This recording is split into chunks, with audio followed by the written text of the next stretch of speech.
दोस्तों, आज का जो हमारा टॉपिक है कि हिंदुस्तान का विभाजन क्यों हुआ, उसका कारण क्या है। What are the causes for the partition of India. तो दोस्तों, सबसे पहला जो कारण है वो है 1857 का रिवोल्ट। ये ऐसा मैं क्यों कह रहा हूं, वो इसीलिए कह रहा हूं कि आप जानते होंगे कि 1857 का जो रिवोल्ट हुआ था, जिसको कि प्रथम स्वतंत्रता संग्राम भी कहते हैं, उसमें सबसे ज़्यादा मुसलमानों की हिस्सेदारी थी। उन्होंने बढ़ चढ़ के पार्टिसिपेट किया था। हिंदुओं ने भी किया था। हिंदू और मुसलमान जो भारतीय फौज थे उन्होंने भी हिस्सा लिया और वस्तुतः शुरुआत भी वहीं से हुई। पहले मेरठ में हुआ, उसके पहले मार्च के महीने में बैरकपुर में हुआ था और आपको सबको मालूम है इसके बारे में। मंगल पांडे ने विद्रोह किया था बैरकपुर में, बंगाल में। उसके बाद में मेरठ में विद्रोह हुआ मई के महीने में और उसके बाद से उन्होंने जो मुगल बादशाह बहादुर शाह जफर वो लाल किले में आए और उनको जो है ना पूरे हिंदुस्तान का बादशाह घोषित कर दिया। तो 1857 के रिवोल्ट का परिणाम क्या हुआ? तो परिणाम ये हुआ कि बाद में हम देखते हैं कि वो पूरी तरह से फेल हो गया और इसका जो सबसे बड़ा दूरगामी प्रभाव ये हुआ कि अंग्रेजों ने देखा कि सबसे ज़्यादा हिस्सेदारी किसने किया है। तो उन्हें पता लगा कि मुसलमानों ने किया और उसमें भी अवध के मुसलमानों ने, खास करके तालुकदार जिसको जमींदार कहते हैं। और आपको पता होना चाहिए कि 1856 में जब अवध का एनेक्सेशन या मिलान ब्रिटिश इंडिया के साथ में कर दिया गया था ऑन द चार्ज ऑफ कुशासन। कुशासन के आधार पर लॉर्ड डलहौजी ने क्या किया था कि अवध को मिला लिया था ब्रिटिश भारत में। ठीक है, क्योंकि वहां पर डॉक्ट्रिन ऑफ लैप्स नहीं चल सकता था, क्योंकि वहां का जो नवाब था उसके 8-10 बच्चे थे। तो उन्होंने वहां दूसरे जगह तो ये फार्मूला लगाया कि जिसके बच्चे नहीं हैं वो अगर गोद लेते हैं तो हम उसको मान्यता प्रदान नहीं करते हैं। और इस तरह से उन्होंने 10-12 प्रिंसली स्टेट को, नेस्टिव स्टेट को ब्रिटिश भारत में मिला लिया, जिसमें कि एक झांसी का राज्य भी था। लेकिन अवध को जो मिलाया उसका जो चार्ज लगाया, उन्होंने कहा कि यहां पर कुशासन चल रहा है, गवर्नमेंट में कोई व्यवस्था नहीं है। और इसके बाद में अंग्रेजों ने क्या किया कि तालुकदार और या जमींदार जो थे नवाब के नीचे, उनके सारे जमीन छीन करके किसानों को दे दिया। लेकिन 1857 के विद्रोह का जब उन्होंने एनालिसिस किया, अंग्रेजों के द्वारा जब एनालिसिस किया गया, तो उन्होंने क्या पाया? उन्होंने ये पाया कि किसान वस्तुतः वो तालुकदार को अपना नेता मानते हैं, लीडर मानते हैं, और जमीन बंटवारा करने के बावजूद भी उस पर कोई असर नहीं हुआ। वहां के किसानों ने तालुकदार या जमींदारों से कंधे मिलाकर के अंग्रेज सरकार के खिलाफ या ईस्ट इंडिया कंपनी के खिलाफ में विद्रोह किया और बड़े पैमाने पर किया। तो इसका रिजल्ट क्या हुआ कि सबसे पहले अब जो 1858 का एक्ट आया और उसके बाद में ब्रिटेन की पार्लियामेंट ने अपने हाथ में ब्रिटिश भारत की सत्ता हाथ में ले लिया, जिसको आप क्राउन भी कह सकते हैं।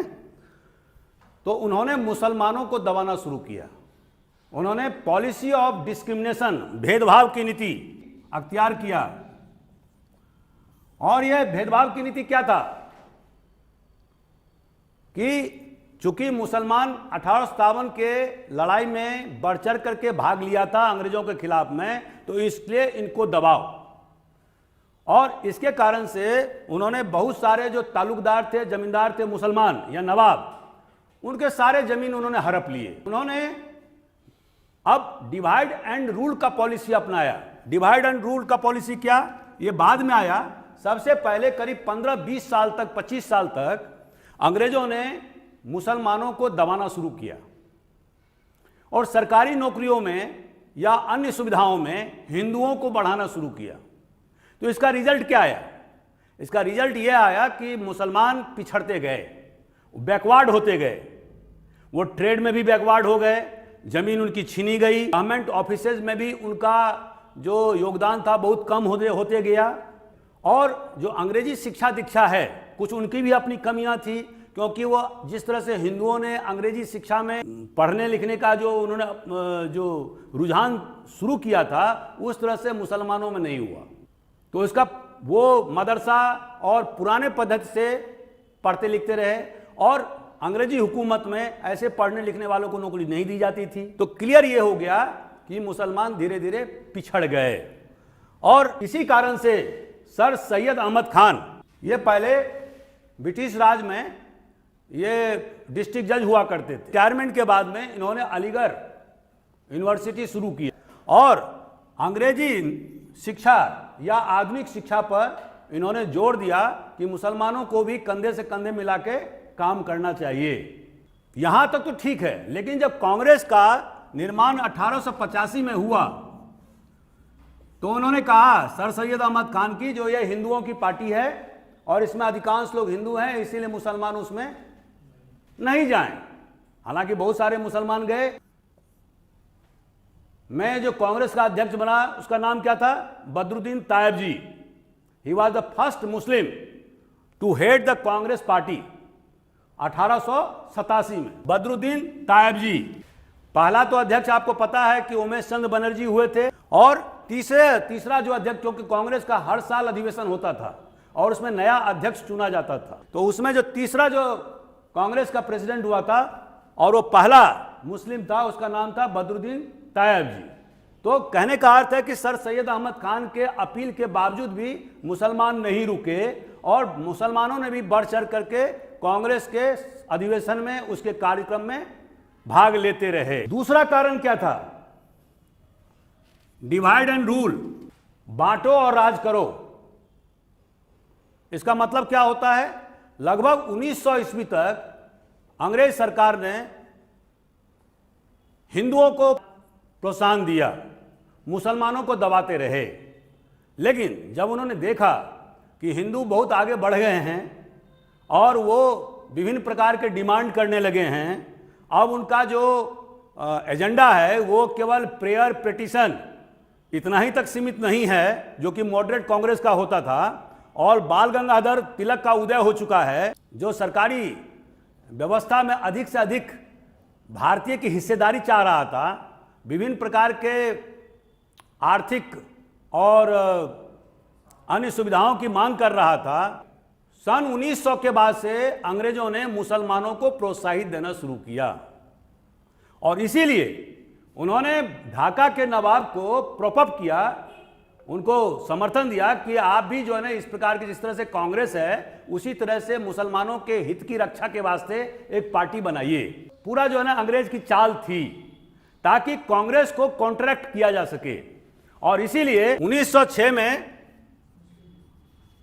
मुस्लिम लीग की स्थापना हुआ। दोस्तों, मुस्लिम लीग की स्थापना किसने किया था? इसका सबसे पहला जो अध्यक्ष था वो कौन था? सलीमुल्लाह, नवाब ऑफ ढाका। और इसकी अध्यक्षता में मुस्लिम लीग की स्थापना किया। मुस्लिम लीग आगामी 20-22 साल तक बहुत बड़ा पार्टी नहीं था, मुश्किल से 10,000 सदस्य भी इसके नहीं थे, लेकिन मुस्लिम हितों की रक्षा करने वास्ते मुस्लिम लीग नामक संस्था या पॉलिटिकल पार्टी बनाया गया। और अंग्रेज भी बहुत उदार थे, उन्होंने तुरंत 1909 के एक्ट में उन्होंने पृथक निर्वाचन मंडल की व्यवस्था किया। यह मुसलमानों को खुश करने के लिए व्यवस्था था, ताकि जो हिंदू जो नेशनलिज्म, जो राष्ट्रवाद जो हिंदुस्तान में जो बढ़ रहा है, उस राष्ट्रवाद को तोड़फोड़ करने के लिए सेपरेट इलेक्टोरेट, मतलब पृथक निर्वाचक मंडल की व्यवस्था की गई थी, जिसमें मुसलमानों को इसका अधिकार दिया गया था। दोस्तों, इसी को एक्सटेंशन करके 1919 के एक्ट में सिख को भी निर्वाचक मंडल बना दिया पृथक, और इसके अलावा European, Christians and Sikhs apart from Muslims, Muslim को पहले ही दे चुके थे वो, तो इन लोगों को भी 1919 के एक्ट में हम क्या देखते हैं? निर्वाचक मंडल, पृथक निर्वाचक मंडल की व्यवस्था की गई। और उसके बाद में अंग्रेज के प्रधानमंत्री जो थे उस समय में, मैकडोनल्ड, 1932 में उन्होंने कॉमनवेल्थ अवार्ड घोषित किया। तीसरा, दोस्तों आप जानते हैं कि मुसलमान जो है ना हिंदुस्तान पर अंग्रेजों के आने के पहले लगभग 600 से 800 वर्षों तक, अगर सिंध का भी आप जोड़ लें तो 800 वर्षों तक शासन किया था। तो ये पुराने किस्म ख्यालात के लोग थे। इनमें अधिकांश लोग जागीरदार, जमींदार, तालुकदार हुआ करते थे, नवाब हुआ करते थे, पुरानपंथी विचारधारा के लोग थे। और जैसे मैंने अभी आपको बताया कि जब हिंदुस्तान में नया माना अंग्रेजों का हुकूमत आया तो वे अपने आप को अनईजी फील कर रहे थे, क्योंकि अंग्रेजों ने अंग्रेजी शिक्षा का प्रचार प्रसार किया। वही लोग नौकरी पा सकते थे जो अंग्रेजी शिक्षा में पढ़े हों, तो वो सब पिछड़ गए। और शुरुआती दौर में जो मैंने आपको बताया कि अंग्रेजों का जो पॉलिसी था वो था मुसलमानों को दबाने का। तो इस कारण से ये सब सारे फैक्टर मिलकर क्या काम किया कि एक्सट्रीम बैकवर्डनेस अमंग मुस्लिम्स, तो मुसलमानों में बहुत ज़्यादा पिछड़ापन हो गया। 1912-13 तक मुसलमानों में बहुत ज़्यादा पिछड़ापन था, हिंदू बहुत आगे निकल चुके थे। तो अब उनमें सबसे ज़्यादा जो है भय सताया कि जो कौम हिंदुस्तान पर 800 वर्षों तक शासन किया वो अगर आज़ाद भारत होगा तो उसमें तो मेजॉरिटी हिंदुओं का होगा, तो हमें तो शासन करने का मिलेगा नहीं। तो इसीलिए वो एक स्केयर्ड कम्युनिटी हो गया। और सबसे ज़्यादा वहाँ पर स्केयर्ड हुआ या डर गया जहाँ पर कि मुसलमान अल्पसंख्यक थे। आपको पता होना चाहिए कि अविभाजित भारत में 4-5 स्टेट ऐसे थे जहाँ पर कि मुस्लिम मेजॉरिटी था, जैसे कि पंजाब, जैसे कि North West Frontier, Sindh, Balochistan, जैसे बंगाल। ये जो प्रांत थे उसमें मुस्लिम भले ही ज़्यादा नहीं थे, 50-55% या 60% होंगे, 40% हिंदू भी था, लेकिन वहाँ पर मुस्लिम लीग की कोई भी दाल नहीं गली। लेकिन जहाँ पर मुसलमान कमज़ोर थे, माने न्यूमेरिकली कमज़ोर थे, जैसे यूपी, बिहार, वहाँ पर माइनॉरिटी में थे, तो वहाँ पर मुस्लिम लीग के बड़े बड़े समर्थक लोग वहाँ मौजूद थे। ये बात अलग है कि आज़ाद जब देश हुआ और अविभाजित जब भारत जब विखंडित हो गया तो इन यूपी और बिहार के मुसलमानों को कुछ नहीं मिला, क्योंकि ये तो एरिया हिंदुस्तान में रह गया। तो ये जो सबसे बड़ा झंडा बरदार था वो कौन थे? उन राज्यों में जहाँ पर कि मुसलमान अल्पसंख्यक थे। और वो क्यों थे मुस्लिम लीग के समर्थक? क्योंकि उसमें डर बैठ गया था कि अगर देश आज़ाद होगा तो उस स्थिति में हम जो है हिंदुओं के माथत हमें काम करना होगा। दोस्तों, एक है चौथा point, rise of militant nationalism, उग्र राष्ट्रवाद की उत्पत्ति।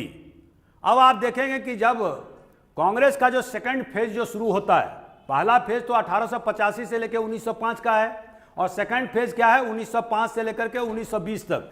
तो ये 1905 से लेकर के 1920 तक का phase before the rise of Mahatma Gandhi, ये पीरियड क्या है? उग्र राष्ट्रवाद का पीरियड है। अब इस दोस्तों इसमें जो है बहुत सारे क्रांतिकारी रिवॉल्यूशनरी पैदा हुए, और साथ साथ कांग्रेस के में भी एक एक्सट्रीमिज्म डेवलपमेंट हुआ, उग्रवाद का उत्पन्न हुआ, जो चाहते थे कि अंग्रेज सरकार हिंदुस्तानियों को अधिक से अधिक हिस्सेदारी प्रदान करे। तो दोस्तों मिलिटेंट नेशनलिज्म क्या हुआ? इसमें जो है जैसे कि उन्होंने ज़्यादा से ज़्यादा सांप्रदायिक जो एलिमेंट था उस पर हवा देना शुरू किया, जैसे कि गोवध को रोकना, वंदे मातरम गाना, गंगा में जाके नहाना, डुबकी मारना, जय महादेव, जय काली, इसका उद्घोष करना। ये सारे चीज जो थे वो किसी मुसलमान के खिलाफ नहीं थे। जैसे कि बाल गंगाधर तिलक ने गणेश उत्सव मनाना चालू किया जोर शोर से। तो ये सारे जितने भी आप देखेंगे जो प्रतीकात्मक जो चिन्ह थे वो सारे अंग्रेज सरकार के खिलाफ थे, वो किसी मुसलमान के खिलाफ नहीं थे। लेकिन मुसलमानों का जो एक बड़ा तबका था उनको लगता था कि ये सारे जो उद्घोष जो कर रहे हैं वो मुसलमान के खिलाफ में भी है।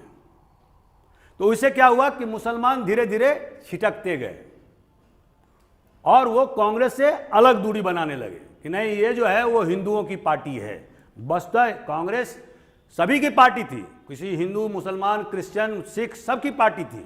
लेकिन उनमें एक दिमाग में बात आई कि नहीं, कांग्रेस अब धीरे धीरे जो है वो हिंदुओं की पार्टी बनती जा रही है। Rise of Hindu communalism, Hindu संप्रदायवाद की उत्पत्ति कि 1915 में हिंदू महासभा का गठन हुआ और उसके बाद में 1925 में आरएसएस का गठन हुआ। तो दोस्तों इसका परिणाम क्या हुआ? अब एक तरफ देखिए, एक तरफ मुस्लिम कम्युनल पार्टी है, मुस्लिम लीग, जो केवल मुस्लिम हित की बात करती है। दूसरी तरफ पार्टी कौन सी है? हिंदू महासभा। और आरएसएस तो एक सामाजिक संगठन था, लेकिन उसका पूरा सपोर्ट हिंदू महासभा को था। अभी जिस तरह से बीजेपी है, उसको पूरा समर्थन कौन दे रहा है? आरएसएस दे रहा है। यही हिंदू महासभा बाद में जनसंघ, क्योंकि जब गांधी जी की हत्या हो गई 1948 में, तो हिंदू महासभा पूरी तरह से डिस्क्रेडिटेड पार्टी हो गया, कोई उसको वोट देने के लिए तैयार नहीं था। तो फिर 1951 में जनसंघ की स्थापना आरएसएस की मदद से किया गया, जिसके पहले अध्यक्ष थे श्यामा प्रसाद मुखर्जी। जो राष्ट्रीय जो गवर्नमेंट बना था, उसमें वो उद्योग मंत्री जवाहरलाल नेहरू ने उनको राष्ट्रीय उद्योग मंत्री बनाया था। हिंदू महासभा के वो बंगाल के सबसे बड़े लीडर थे। अब दोस्तों ये दोनों पार्टियां क्या करती थी? कम्युनल पार्टी, मुस्लिम लीग और हिंदू महासभा, ये दोनों में गठजोड़ करती थी। जैसे बंगाल में उन्होंने गठजोड़ किया, सरकार भी बना ली थी। कांग्रेस को साइडलाइन करते थे और अंग्रेजों के खिलाफ में एक लाइन नहीं बोलते थे। अंग्रेज ये कभी जेल नहीं गए, ना मुस्लिम लीग के लोग कभी जेल में गए और ना हिंदू महासभा के लोग जेल में गए। भाई जब आप अंग्रेज के खिलाफ अगर बोलोगे ही नहीं तो जेल में जाओगे कैसे? जैसे कि पंडित जवाहरलाल नेहरू 9.5 साल तक जेल में रहे आजादी में, 1920 से लेकर के 1947 के बीच में, अगर पूरा आपका काउंटिंग करेंगे। उसी तरह से गांधी जी भी जेल में गए, 6-7 साल रहे। पटेल भी जेल में गए, 5-6 साल वो भी जेल में रहे। राजेंद्र प्रसाद, सी राजगोपालाचारी और जितने भी तमाम कांग्रेस के नेता हैं, सब जेल में गए। कोई 5 साल, कोई 7 साल, कोई 8 साल, कोई 10 साल, अपने जवानी के दिन बर्बाद किए। लेकिन ये जो कम्युनल पार्टियां थी, ये कभी भी जेल नहीं गए, ना इन्होंने अंग्रेजों के खिलाफत कभी किया, केवल ये कांग्रेस के विरोध करते थे। तो इससे क्या हो गया? माहौल जो है वो सरचार्ज हो गया, हिंदू वर्सेस मुस्लिम। इरफान हबीब का कहना है कि 1938 में वीर सावरकर ने सबसे पहले 2 नेशन थ्योरी दिया था। उनका कहना था कि हिंदू जो है अपने आप में एक राष्ट्र है, मुसलमानों से उनकी कोई पटरी नहीं बैठ सकती है, क्योंकि खान पान, रहन सहन, इतिहास, कल्चर, सारे चीज हिंदुओं के मुसलमानों से अलग हैं, अलहदा हैं, डिफरेंट हैं। और जो 1940 में जो जिन्ना ने, मोहम्मद अली जिन्ना ने जो पाकिस्तान प्रस्ताव पारित किया था, उसमें जो उसने 2 नेशन थ्योरी कहा था, वो बेसिकली इसके जनक वीर सावरकर था। दैट इज इट वाज, ये इनका इरफान हबीब का कंटेंशन है। 1940 में क्या हुआ दोस्तों? 1940 में पाकिस्तान रिजोल्यूशन लाहौर में पास हुआ, पाकिस्तान रिजोल्यूशन। और इसमें मोहम्मद अली जिन्ना ने क्लियर किया कि हिंदू और मुसलमान 2 राष्ट्र हैं, 2 नेशंस हैं, उनके खान पान अलग है। वही वीर सावरकर वाला फॉर्मूला, उनके खान पान अलग हैं, उनके ऐतिहासिक पुरुष अलग हैं, उनके रहन सहन अलग हैं, उनके बौद्धिक स्तर अलग अलग हैं, उनके भाषा अलग हैं। तो इसीलिए दोनों एक दूसरे के साथ में नहीं रह सकते। अगर साथ में रहेंगे तो मारकाट होगा, खून खराबा होगा, और हिंदुस्तान के भविष्य के लिए वो ठीक नहीं है। इसीलिए पाकिस्तान बनाया जा, जहां पर कि मुसलमान मेजॉरिटी में है। 1830 ईस्वी से ही ग्रेट गेम पॉलिसी ब्रिटेन खेलता रहा है। कि ग्रेट गेम का मतलब था ब्रिटेन का कि वो सोवियत यूनियन को या उसकी बढ़ती ताकत को रोकने के लिए वो उनके चारों तरफ घेरा डालना चाह रहा है। और आपने देखा होगा कि 1849 में पंजाब सूबा मिलाने का और रावलपिंडी में पंजाब का जो फोर्स का जो स्टेशनिंग था वो उन्होंने रावलपिंडी में किया हुआ था, जो कि अफगानिस्तान से एकदम नज़दीक में है। अगर आप नक्शे पर देखेंगे तो उसका मकसद ये था कि किसी तरह से सोवियत यूनियन के प्रभाव को आगे बढ़ने नहीं दिया जाए। तो इसीलिए ये ग्रेट गेम फार्मूला उन्होंने 1830-35 से ही चालू कर दिया था। भले हिंदुस्तान गुलाम था, लेकिन उनकी निगाह सोवियत यूनियन पर थी। दोस्तों दूसरा पॉइंट क्या था? दूसरा पॉइंट यह था कि अंग्रेज चाहते थे कि एक ऐसा राज्य बनाया जाए पाकिस्तान नाम का, जहां पर मुस्लिम मेजॉरिटी हो, जो कि ब्रिटेन पर डिपेंडेंट रहे और वो अपने हित को संवर्धन अरब सागर में कर सकें, और मैन पावर में या फ्लाइंग फैसिलिटी में कराची जो उनका हवाई अड्डा था, तो वहाँ पर सारी सुविधाएं उन्हें मिल सके। ये सारे पॉइंट्स इश्तियाक अहमद के द्वारा बताए गए हैं।